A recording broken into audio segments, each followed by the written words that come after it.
Revue de presse du lundi 5 mai 2025. Dhaka. Le calife de Médina Gounass salue l'engagement de l'État pour une édition réussie. Le calife général de Médina Gounass, Thierno Amadou Tidiane Ba, a exprimé sa profonde satisfaction quant à l'implication active de l'État dans l'organisation du Dhaka, une retraite spirituelle de 10 jours dédiée aux prières et à la lecture du Coran.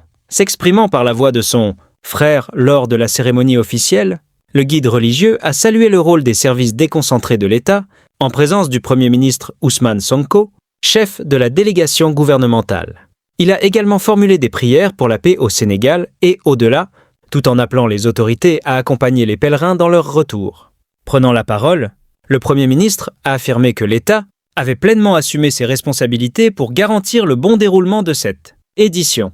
Il a rappelé que le président de la République avait donné des instructions claires en Tsotetobazom, Conseil des ministres, afin que les moyens nécessaires soient mobilisés pour l'organisation du Dhaka.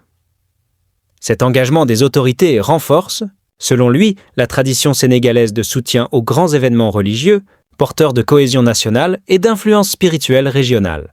Le GECOS saisit la Cour suprême pour contester un arrêté ministériel jugé liberticide. Le journal de l'économie sénégalaise, le GECOS, a déposé, le 30 avril 2025, un recours en référé devant la Cour suprême du Sénégal pour demander l'annulation et la suspension d'un arrêté ministériel qu'il juge attentatoire à ses droits fondamentaux. L'arrêté numéro Agirzo 59 MCTN, pris par le ministère de la Communication le 22 avril, s'inscrit dans le prolongement d'un précédent texte réglementaire de juillet 2024, instaurant une plateforme d'identification des entreprises de presse. Assisté de ses avocats, le GECOS affirme que cette mesure administrative constitue une atteinte grave et illégale à la liberté de la presse, en contradiction avec l'article 85 de la loi organique sur la Cour suprême.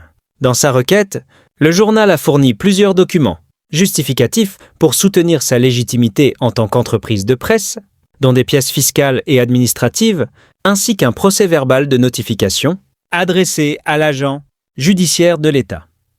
S'appuyant sur l'urgence de la situation, ses avocats demandent au juge des référés de statuer dans un délai de 48 heures et n'excluent pas de futures actions judiciaires pour protéger les intérêts de la publication. Nul n'est au-dessus de la loi. Seydi Gassama réclame des comptes pour le fils de Macky Sall. Invité de l'émission Jury du dimanche sur iRadio, Seydi Gassama, directeur exécutif d'Amnesty International Sénégal, a plaidé pour une justice équitable dans le cadre de la reddition des comptes, évoquant explicitement le fils de l'ancien président Macky Sall. Selon lui, toute personne liée à la gestion du pouvoir, même sans fonction officielle, doit pouvoir être entendue si des soupçons existent. Il a notamment souligné l'importance de répondre sans crainte ni faveur, citant le cas de Karim Wade comme précédent. Gassama a salué la posture exemplaire de Léopold Sédar Senghor, dont le fils s'était tenu à l'écart de la gestion étatique, une attitude qu'il invite les dirigeants à méditer. Il a précisé que le fils de Macky Sall ne devrait pas redouter une éventuelle convocation judiciaire, à condition que ses droits fondamentaux soient scrupuleusement respectés. Assises économiques, l'État et l'UNACOIS Yessal, unis pour une souveraineté économique sénégalaise, le ministre de l'Hydraulique et de l'Assainissement, cher Tidiane Dieye, a officiellement lancé ce samedi la 3e édition des Assises de l'économie nationale et du commerce, organisée par l'Union nationale des commerçants et industriels du Sénégal, UNACOIS Yessal. Monsieur Dieye Ati Atsomodi saluait le rôle central de cette organisation dans la redynamisation de l'économie nationale, appelant à une mobilisation générale pour bâtir un modèle fondé sur le patriotisme économique et la souveraineté sur les ressources naturelles du pays. Inscrite dans la vision Sénégal 2050 du président Bassirou Diomaye Diakhar Faye, ces assises visent à poser les bases d'une économie résiliente, compétitive et inclusive. Le ministre a souligné la nécessité de valoriser les territoires et les dynamiques locales pour réussir cette transformation. Les travaux ont réuni les 14 délégations régionales de l'UNACOIS Yessal et leurs recommandations sont vivement attendues par les plus hautes autorités de l'État. Sport africain. Les Lions de plage visent le podium mondial. La balle prépare ses Finals 8 à Pretoria.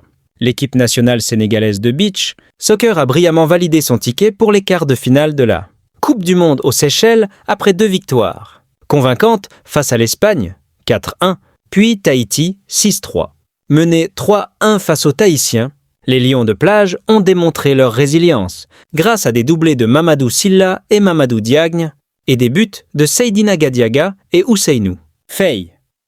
Déjà éliminés au Stade des Poules en 2024, les champions d'Afrique visent désormais une place sur le podium.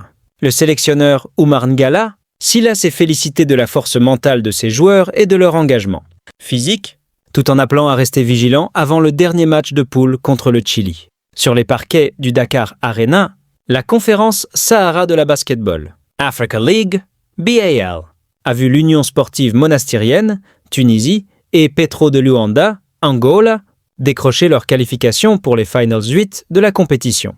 Monastir termine en tête avec 4 victoires, tandis que Petro, tenant du titre, se classe 2e avec 3 succès. Creole Star, Cap-Vert, 3e, reste en attente d'une possible qualification comme meilleur 3e.